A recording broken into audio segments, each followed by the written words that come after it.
Agir de telle sorte que ton acte soit élevé à une valeur universelle, disait Emmanuel Kant. Que ton exemple soit suivi en d'autres termes. La raison de ce documentaire n'est autre que l'évocation de l'histoire de notre pays, imprimée en lettres d'or par nos déflecteurs, autrement appelés pères de l'indépendance, en vue d'instruire les générations présentes confrontées aux mêmes difficultés.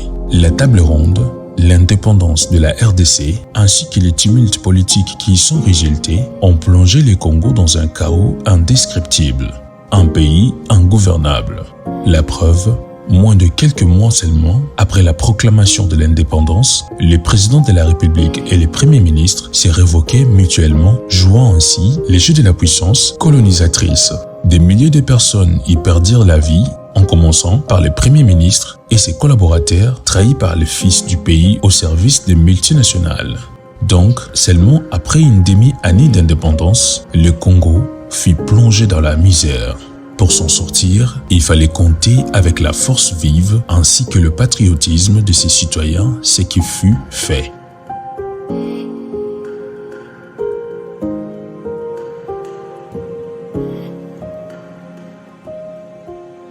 Parmi les citoyens qui ont donné de leur énergie pour la restauration d'un Congo fort et uni dans ses frontières acquises de la colonisation, nous ne ferons pas ici cas de politiciens datant bien connus tels que Lé Lumumba, Kasavubu, Kalonji Ditunga, etc.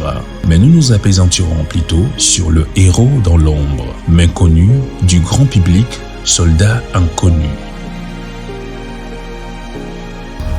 Mon nom c'est Bukassa Diakobiebe, fils de Bukassa et de Bwende, le village Nyando, né en 1924. On a été dans le village à la cité Palmeraie où l'on avait ouvert avec les parents. C'était des planteurs de palmiers à huile. Là, on est parti là-bas. On est parti là-bas en 1934. Et puis, on a fait, comme dans notre temps, les écoles étaient... Il fallait faire beaucoup de kilomètres pour trouver une école. Heureusement que là-bas, c'était une cité où c'était supervisé par l'agronome de l'État belge. Et là, on a eu un peu la chance de trouver l'école, mais ça s'arrêtait toujours à 2 ans primaires. Et puis ça, parce que là, pour trouver la 3e année, il fallait aller là où il y avait le territoire. Et là, c'était à 7 km de là où l'on habitait. Et on a fait la 3e année là-bas. Et après là, c'était pour la 4e année primaire, et la 4e, 5e et 6e année primaire, il fallait aller à Mission, à Tilène, Saint-Jacques. C'était à 20 km de là où l'on était. Alors, on était obligé de rester chez les gens là-bas, enfin trouver les gens de bonne volonté pour nous accueillir. Et après la 6e année primaire, je suis rentré à Ménédite là. Et là, j'ai eu la chance d'avoir les informations chez l'agronome de territoire, les Belges qui étaient là, parce que nous, on était presque les voisins de cet agronome-là. Et là, j'ai appris qu'on cherchait les candidats mécaniciens d'avion à Kamina.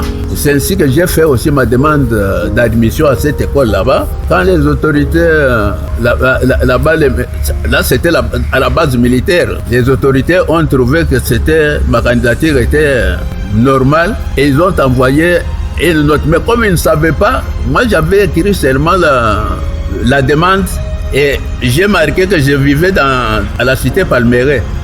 on n'avait même pas de boîte postale pour trouver la réponse. Mais heureusement que ces gens là-bas, les Belges, quand ils ont vu la demande, ils ont préféré écrire, donner la réponse à l'administrateur des territoires. Et là, ils ont envoyé la réponse là-bas et j'ai vu seulement l'administrateur a envoyé un policier à la maison. Enfin, c'était à 7 km comme j'ai dit.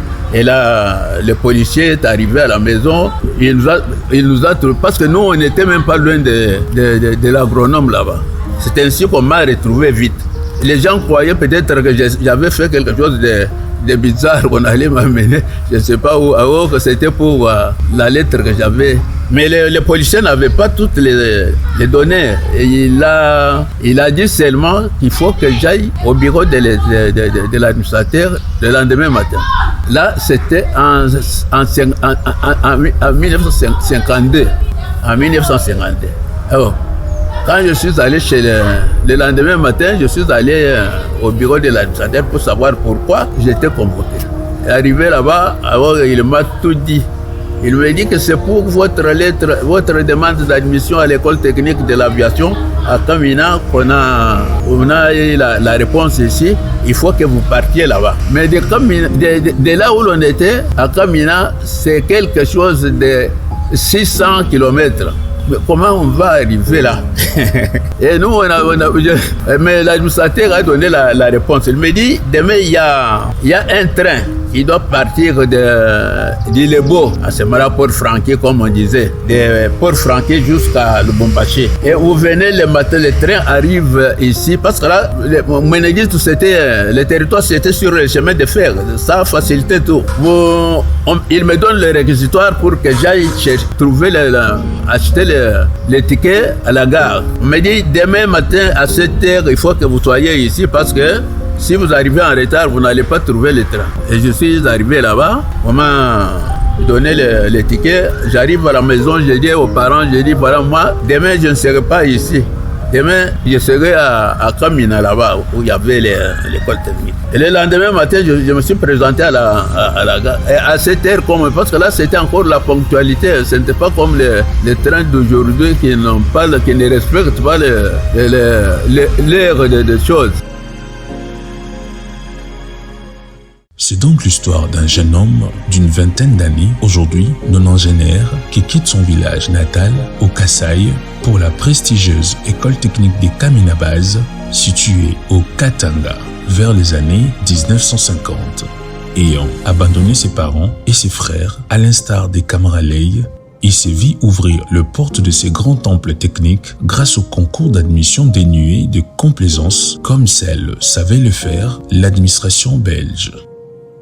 Mais les parents, pour les parents, ils ont trouvé que c'était normal parce que ils tenaient à ce que j'étudie. Vous voyez. Alors ils ont trouvé que c'était normal que je parte. Et ils étaient d'ailleurs très contents. Parce que ce n'était pas pour la prison, mais c'était pour l'école.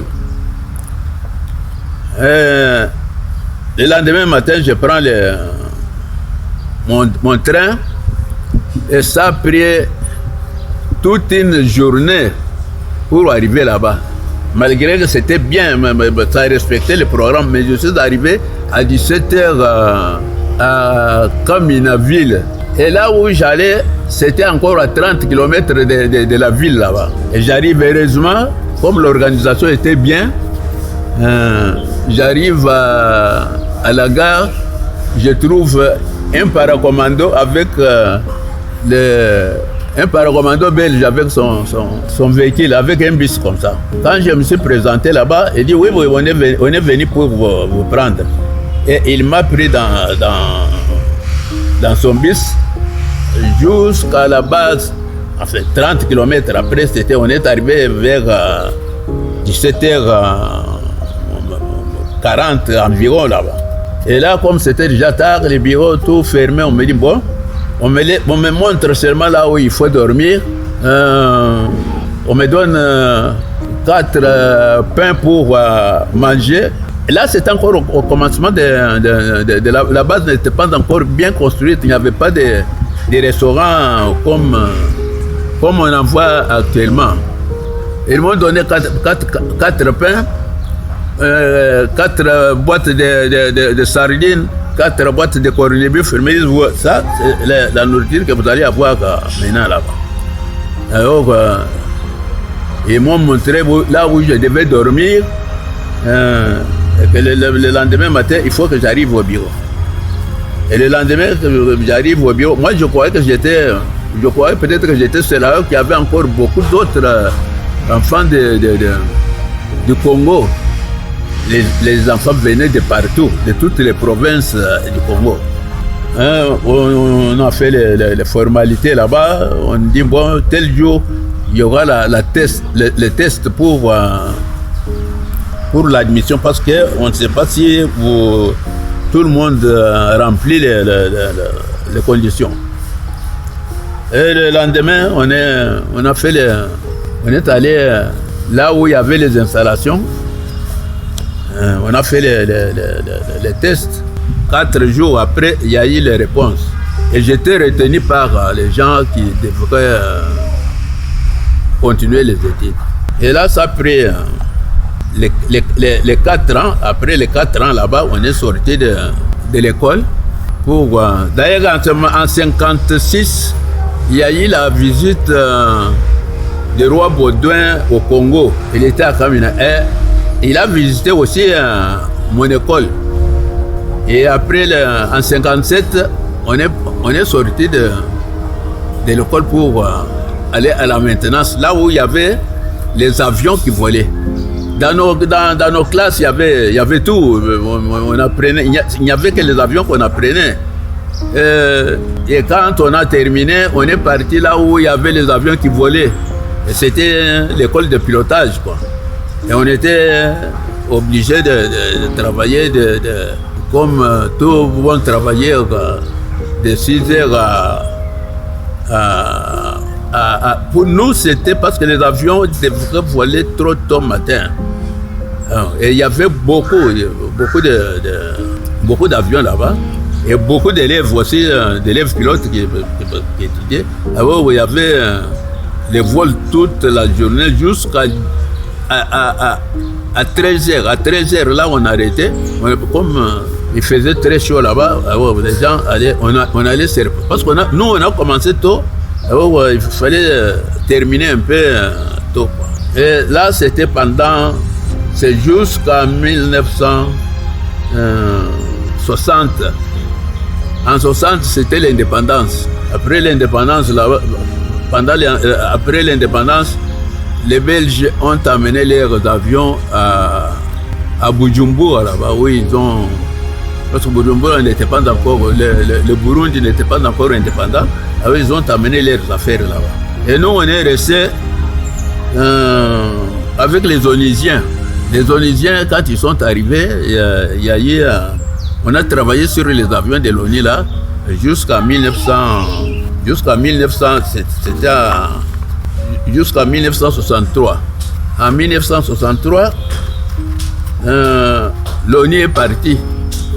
On a eu des avions pour la force aérienne congolaise, les avions de transport, les DC-3. Et de là, on a travaillé de 64 en 66. On a travaillé j'ai travaillé sur l'avion de l'ONU là.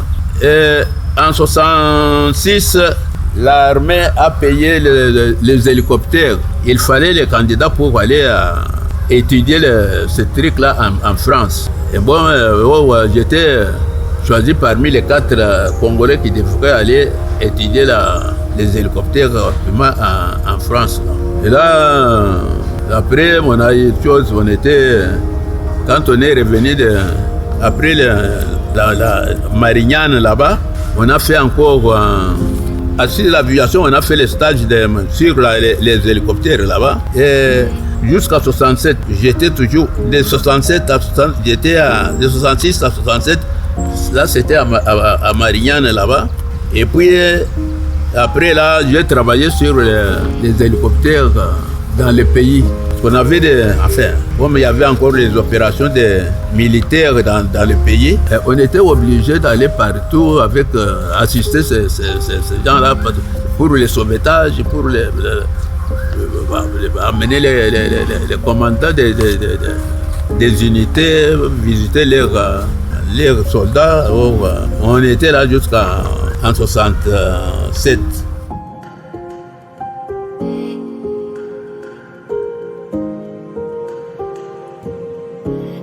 Et en 67, on me détache de l'escalier de sauvetage, c'est-à-dire là où il y avait les hélicoptères là-bas, pour le transport.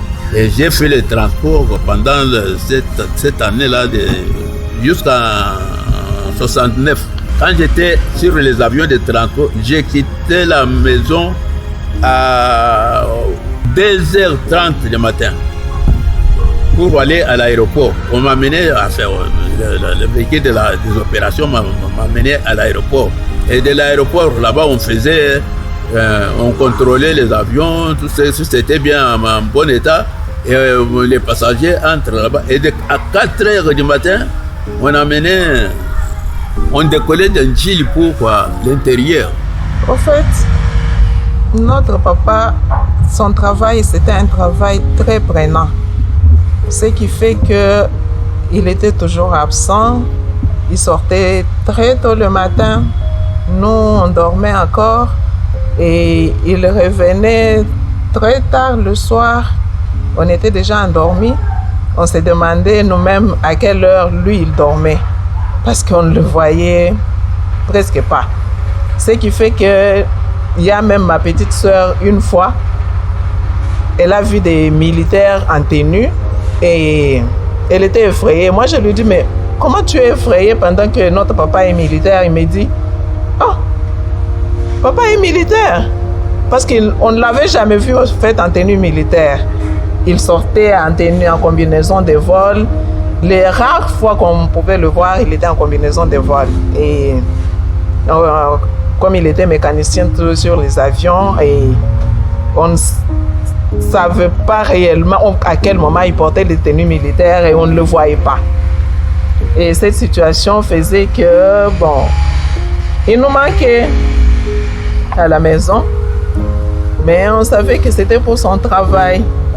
On ne pouvait pas y changer quelque chose. Je faisais 2 fois les tours de tous les centres du Congo là-bas. J'étais des jours à Goma, des jours à Kindu, partout là où il y avait les grands centres là-bas. Et vers la fin 69,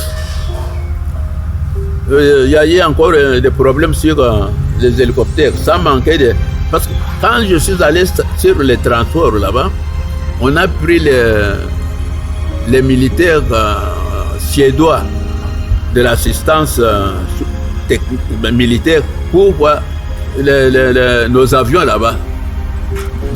Parce que ce sont des gens qui connaissaient bien les hélicoptères, parce qu'ils avaient ça, les types d'hélicoptères chez eux. Mais après, on a trouvé qu'il y avait vraiment des problèmes. Il y avait des gens qui étaient venus seulement comme ça, comme assistants, mais qui ne connaissaient même pas vraiment les trucs là mieux que nous. Il y avait toujours des problèmes.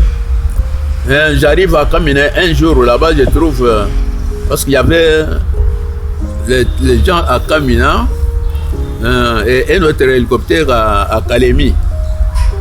Et j'arrive à Kamina, on me dit non, l'hélicoptère, ça fait déjà 2 semaines, ça ne vole pas, il y a un problème, il faut qu'on voit ça. Moi, j'ai dit oui, mais moi maintenant, je suis sur les transports, les transports. Alors, je ne peux pas faire ça maintenant. Il faut seulement demander aux autorités à Kinshasa s'ils acceptent comme ça, et ils m'envoient un jour. On va me donner un type qui va m'aider. Quand on arrive à Kamina, moi je descends pour voir ce problème. Et l'avion continue jusqu'à Lubumbashi, et Kolwezi là-bas. Au retour, ils viennent me chercher. Bon. Et ils ont fait ça. L'avion, le lendemain, les autorités m'ont dit, bon, vous avez un autre type.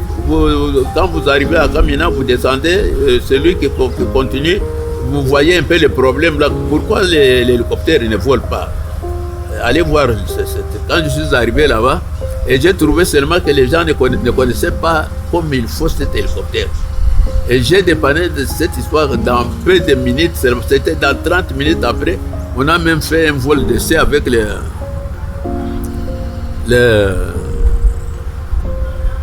pilotes qui étaient là-bas.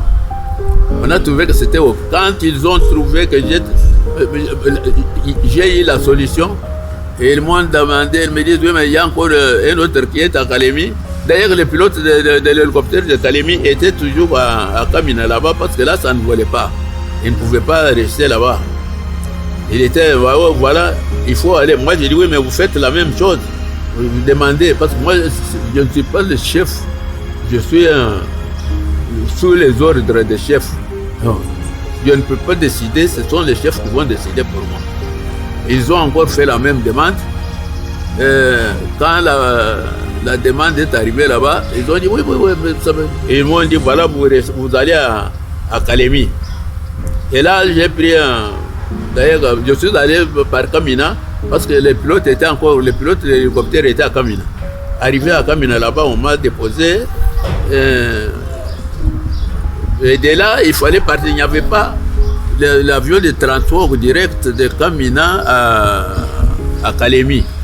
Il fallait partir, comme il y avait des avions de combat. On a pris des avions de combat, parce que ce sont des biplaces quoi, dans l'avion, et c'est pour les avions de combat, c'est pour aider personne. Non.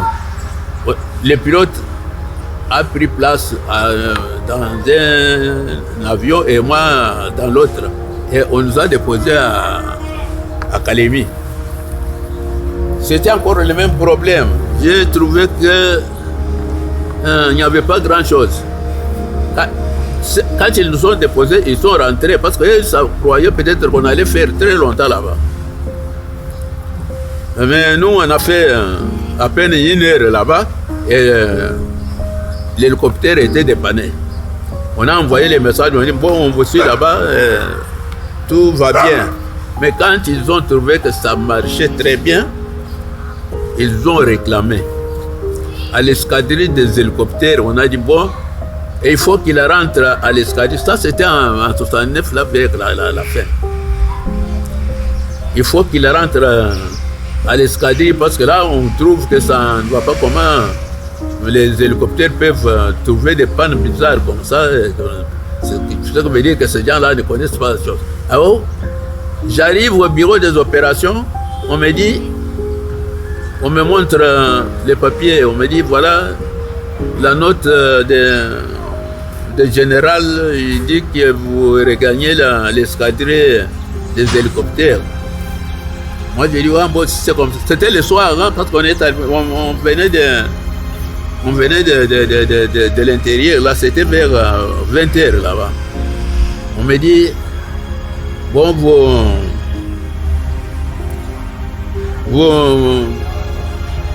vous êtes obligé de rentrer à l'escadrille hélicoptère. Moi j'ai dit oui, ça va.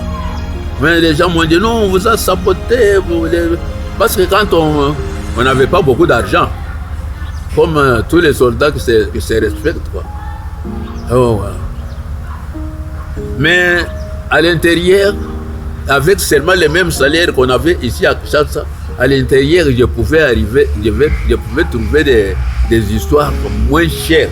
Ce qui coûtait 20 francs ici à Kinshasa, là-bas à l'intérieur, on achetait ça pour 2 francs par exemple. Et à la maison, les Mbaboula ne faisaient pas n'étaient pas en grève. Ça brûlait tous les jours là. Bon, alors les gens, mais les autres étaient. Quand j'ai accepté la leçon des choses, les gens qui me disent oh non, ce sont les frères, vos amis qui vous sabotent. Ils trouvent que vous vivez mieux maintenant. Ils vous empêchent de. Moi j'ai dit oui, mais s'ils ont saboté, l'idée de saboter là n'est pas venue d'eux-mêmes, c'est venu de Dieu. Moi, je suis soldat. Quand je suis allé au transport, je n'avais pas fait la demande. Ce sont les chefs qui ont trouvé qu'il fallait que j'aille au transport.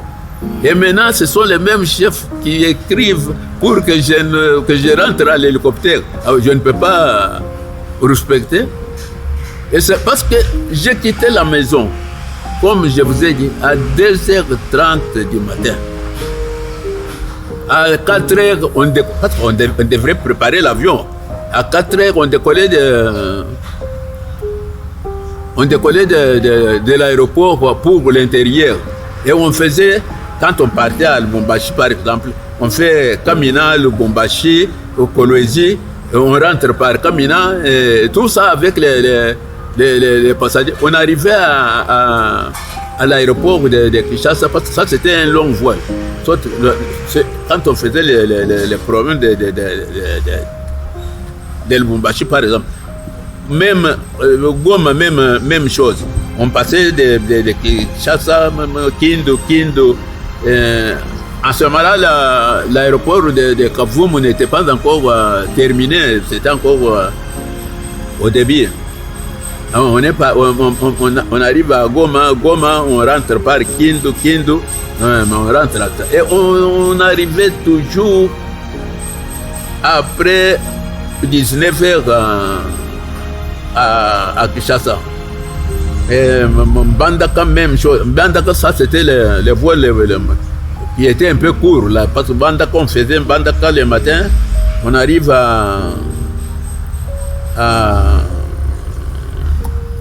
d'ici Mbandaka, Gemena, Lissala, on revient en Mbandaka, on rentre. Là, on rentrait un peu à temps.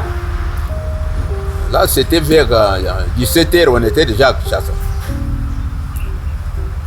Bon, alors,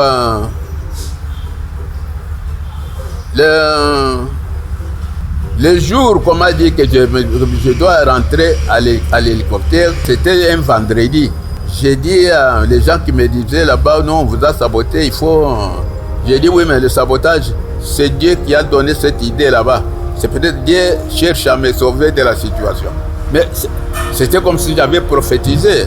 Je rentre et ce jour-là, j'ai dormi. Au lieu de me réveiller à 1h du matin, je suis resté au lit jusqu'à 6h du matin. Je me réveille pour aller prendre mon bus des opérations, aller à Anjili, à l'aéroport. Là, c'était déjà à 7h juste. Mais je vois le même type d'avion qu'on avait là-bas qui survolait quand le véhicule est arrivé, le véhicule des opérations est arrivé chez nous. Je vois l'avion qui quand je suis sorti, j'ai vu cet avion-là qui survolait. Moi, j'ai dit oui, mais quand on est rentré hier des missions, il n'y a pas eu un avion qui avait des problèmes, parce qu'il y avait 4 avions comme ça. Il n'y avait pas un avion qui avait des problèmes mécaniques. Mais ça, c'est quoi ça? Bon, avant que je termine, les chauffeurs arrivent, et comme il y avait, c'était les minibus des opérations, il y avait la radio là-bas, la phonie, on demande aux chauffeurs, vous êtes où? Les chauffeurs donnent la position. On dit, dépêchez-vous, prenez, pour qu'on me prenne, qu'on aille à limiter, prendre un autre pilote qui était là-bas, qu'il vienne, vous venez vite à l'aéroport. On arrive à l'aéroport, on nous dit, l'avion là qui passe là-bas, il y a un problème. Ils étaient déjà à Kananga le matin, mais ils ne pouvaient pas partir de Kananga, ils ne pouvaient pas atterrir à Kananga parce qu'ils ont eu un problème. Parce que l'avion, quand il vole, il a les trains d'atterrissage rentrent pour éviter le freinage de l'air là-bas. Pour sortir les trois jambes, parce que l'avion c'est tricycle, quoi. Pour sortir les 3 jambes, il y a deux qui sortent, un troisième ne sort pas. Et celui qui ne sortait pas, c'était encore le principal. le train principal gauche. Si c'était même celui de l'arrière, là, on pouvait atterrir sans problème. Mais là-bas, atterrir sur les deux trains là-bas, c'était quelque chose de très risquant. Ils sont arrivés et commençaient à tourner pour vider d'abord les carburants. Ils avaient 46 passagers à bord. Il fallait d'abord vider le carburant là-bas pour pouvoir faire l'amérissage. Quand on va du Bungo de Baramoto là-bas, il y avait il y a un avion dans l'eau là-bas. Mais l'avion là est arrivé dans cette eau-là. Parce que quand moi je suis parti, on a mis un autre type. Ah, ça c'était un mécanicien confirmé, un collègue d'ailleurs de l'école. Et le lendemain matin, lui devrait faire Kinshasa, Kananga, Mbujimai, Kananga et Kinshasa. Il y a quelqu'un qui est arrivé, un autre. Mais celui-là, c'était un commissionnaire. Il ne connaissait même pas l'avion. Mais comme les gens ont préféré l'envoyer, c'était un ancien commando, un paracommando. Il ne connaissait même pas la mécanique. On l'a envoyé là-bas, mais il avait une mission. Ce n'était pas pour l'avion, mais pour une autre mission. Il est venu demander à celui qui devrait partir à ma place. Il dit, chef, est-ce que vous ne pouvez pas faire le Bombashi? Moi, je vais faire Kananga, Mbujima. J'ai un problème à arranger là-bas. Mais celui-là, comme on dit, c'est Dieu qui protège. C'est Dieu qui protège. Parce que celui-là n'a même pas dit non. Il dit, bon, comme vous avez des problèmes à arranger à Mbujimai, vous faites le vol de Mbujimai, moi je vais faire le vol de Lubumbashi. Il est parti. Mais quand on est arrivé, on demande l'équipage là-bas, on nous présente ces garçons qui étaient partis. Mais on arrive à l'aéroport, on prépare l'hélicoptère pour pouvoir intervenir. Parce qu'ils allaient vider les carburants, mais faire l'amérissage au lieu de faire l'atterrissage, mais c'est posé dans l'eau. Et nous étions prêts déjà, l'autre hélicoptère qui tournait. On était en contact d'ailleurs avec l'équipage de l'avion de transport. Bon, mais le garçon là qui était parti, il a paniqué. Il a trouvé que, enfin, il a eu peur. Il a ouvert la porte. Je ne sais pas s'il voulait sauter chose. En voulant sauter à chose là-bas, quand il a ouvert seulement la porte, avec la pression la dépression de l'avion là-bas, mais ça a mené la porte, ça a déchiré tout. La porte est allée casser l'empennage. L'empennage là, c'est le stabilisateur. Il y a des histoires comme des petites ailes qui sont à la partie arrière de l'avion, à la queue là. Et là, il y a un gouvernail de direction et gouvernail de profondeur. C'est ça qui aide à descendre, à monter et à aller à gauche ou à droite. Et ça coupait cet empennage là-bas. Et une fois l'empennage coupé, eh bien l'avion est parti comme ça. Le pilote n'avait plus que le contrôle de son avion. Et puis ils sont allés se jeter dans... Mais pas comme c'était prévu. Mais là, ils sont partis comme ça. Avec les chocs, il y avait... D'ailleurs, les gens c'était foutu seulement par les chocs, seulement. Et puis après, il y a des... Et nous sommes arrivés avec... Parce que l'hélicoptère, il y avait les bouées qui étaient là-bas pour... ça pouvait se poser sur l'eau comme sur terre. Nous, on est parti là-bas, on s'est posé à côté, mais on a vu seulement une petite partie qui est restée là. Les gens étaient là-bas, ils ne pouvaient pas sortir. Parce que c'était prévu que quand ils se posent là-bas, s'ils n'avaient pas fait ça, ils allaient se poser et les gens allaient sortir avant, parce que l'avion n'allait pas entrer directement dans l'eau. Les gens allaient commencer à sortir facilement. Et on allait les prendre dans l'hélicoptère pour les amener sur la terre ferme. Mais on a trouvé que c'était impossible. Alors, il n'y avait rien qui bougeait. Nous sommes rentrés à l'aéroport chercher les hommes grenouilles.